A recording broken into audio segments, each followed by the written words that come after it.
आसमान की ऊंचाई में एक बड़ा हादसा होते होते बचा। एयर इंडिया की जानलेवा उड़ान मैं आपको दिखाने जा रहा हूं। पहले एआई वीडियो के जरिए आपको बताऊं हुआ क्या आसमान में। ये देख रहे हैं, एयर इंडिया का विमान आसमान में था और कई 100 फीट अचानक नीचे आ गया।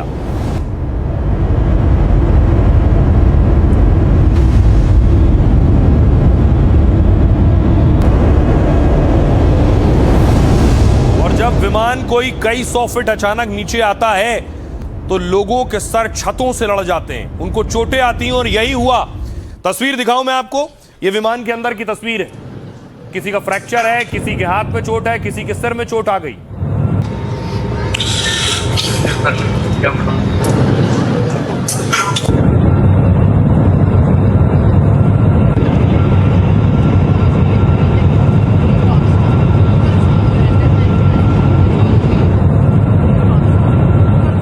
और उसके बाद एयरपोर्ट से जब निकले मुसाफिर पैसेंजर तो देखिए कोई व्हीलचेयर पर था। महिला को भी देख रहे हैं, वो भी व्हीलचेयर पर निकली है। कोई स्ट्रेचर पर बाहर आया है।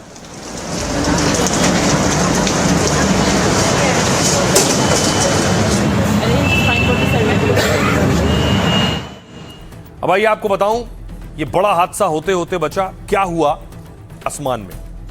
एयर इंडिया के विमान ने दरअसल थाईलैंड के फुकेट से उड़ान भरी, जिसे 134 यात्री और 8 क्रू को लेकर दिल्ली एयरपोर्ट आना था।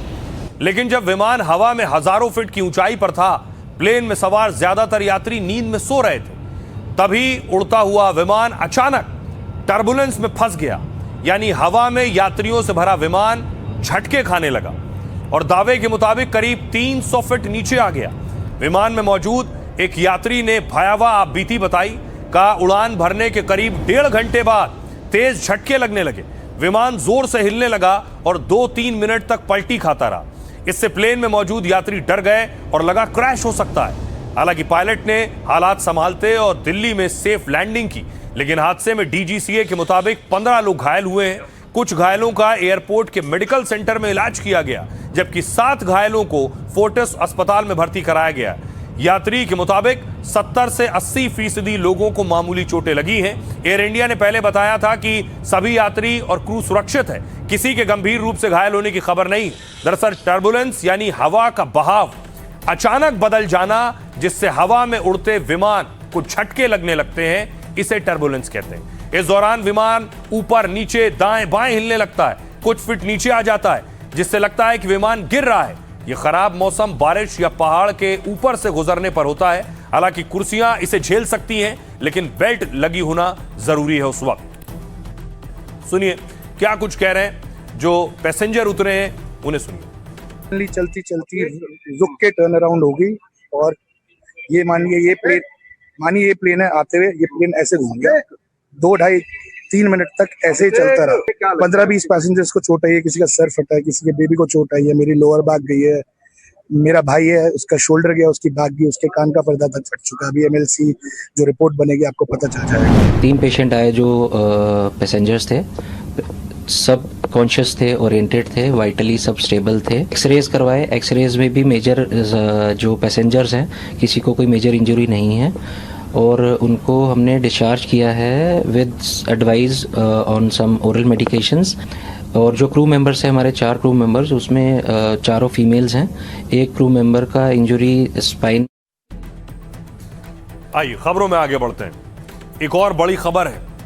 खबर यह है कि कैसे सीएम की महिला दोस्त पर टिप्पणी पूर्व डिप्टी सीएम को भारी पड़ गई। त्रिशा पर मर्यादा पानी पानी हो गई।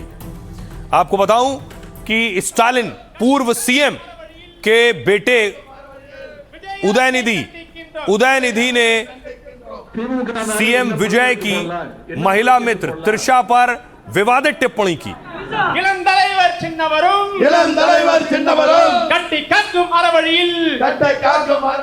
और स्टालिन के बेटे की टिप्पणी के बाद देखिए प्रदर्शन शुरू हुए। ये टिप्पणी सीएम विजय की महिला मित्र त्रिशा के खिलाफ थी।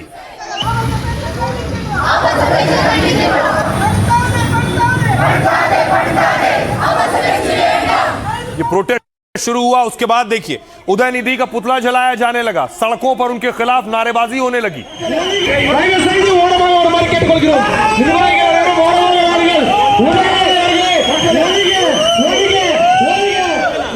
जब चारों तरफ विरोध प्रदर्शन शुरू हुआ तो पुलिस ने एक्शन लिया।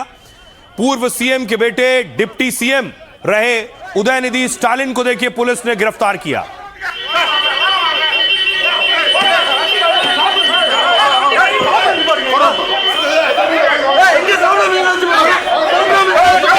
तो उदयनिधि डीएमके से आते हैं तो डीएमके ने उसके बाद प्रदर्शन करना शुरू किया। डीएमके सड़कों पर आ गई कि सीएम की महिला मित्र के लिए हमारे नेता को कैसे उठा लिया।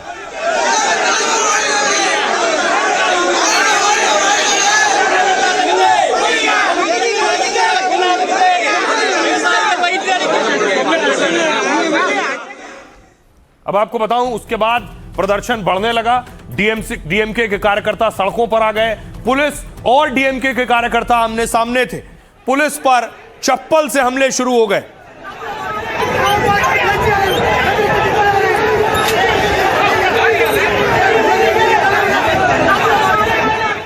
दूसरी तरफ मुख्यमंत्री का पुतला जलाने लगे डीएमके के कार्यकर्ता।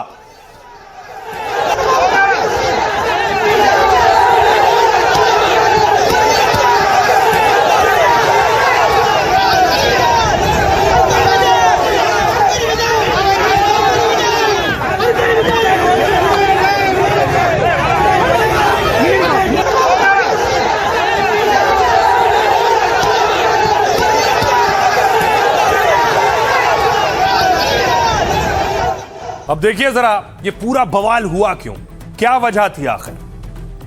ये आप देख रहे हैं सीएम विजय तमिलनाडु के, उनकी महिला दोस्त त्रिशा, और इधर उदयनिधि स्टालिन। विजय की पुलिस ने नेता प्रतिपक्ष पूर्व डिप्टी सीएम रहे उदयनिधि स्टालिन को गिरफ्तार किया क्योंकि उन्होंने सीएम की महिला मित्र पर विवादित बयान दिया था। दरअसल डीएमके अध्यक्ष स्टालिन के बेटे उदयनिधि एक कार्यक्रम में थे। तंजावुर में जब कावेरी नदी के जल विवाद पर रैली हो रही थी तब उदयनिधि के सामने भीड़ त्रिशा त्रिशा चिल्ला रही थी, त्रिशा त्रिशा के नारे लगा रही थी। इसी दौरान आरोपों के मुताबिक उदयनिधि स्टालिन ने पानी के नाम पर त्रिशा कृष्णन पर विवादित टिप्पणी कर दी।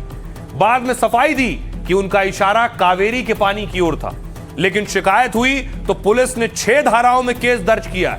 गिरफ्तारी से बचने के लिए उदयनिधि कोर्ट पहुंच गए। मद्रास हाईकोर्ट में अग्रिम जमानत की अर्जी दाखिल की, लेकिन उस पर सुनवाई से पहले पुलिस ने उन्हें अरेस्ट कर लिया, जिसके बाद तमिलनाडु की सियासत में हंगामा मच गया। पुलिस कार्रवाई रोकने डीएमके कार्यकर्ता उदयनिधि के घर पहुंच गए, नारेबाजी और विरोध किया, लेकिन पुलिस उन्हें उठा ले गई थी। तो चेन्नई में थाने में समेत कई जगह डीएमके ने प्रदर्शन किया, जबकि उदयनिधि ने गिरफ्तारी को बदले की कार्रवाई बताया। स्टालिन ने कहा विजय सिर्फ रील्स तक सीमित न रहे, गिरफ्तारी इसलिए हुई ताकि सरकार की विफलता बाहर ना आए। बीजेपी और टीवीके ने उदयनिधि के बयान को शर्मनाक बताया, जबकि डीएमके ने सफाई दी कि उन्होंने किसी का नाम नहीं लिया था अपने बयान में। तमाम कानूनी और सियासी हंगामे के बीच हाईकोर्ट में सुनवाई हुई। कोर्ट ने उदयनिधि को पूछताछ के बाद आज ही रिहा करने को कहा। सुनिए क्या कुछ कह रहे हैं इस कार्रवाई पर सियासतदान। बहुत ही आपत्तिजनक है किसी के घर की महिलाओं को खींच लेना जो राजनीति से भी जुड़ी हुई नहीं है, जस्ट बिकॉज वो सिटिंग चीफ मिनिस्टर के साथ उनका रिलेशनशिप है। I think it's very unfortunate. माफी मांगनी चाहिए सिर्फ त्रिशा से ही नहीं, तमिलनाडु की हर महिला।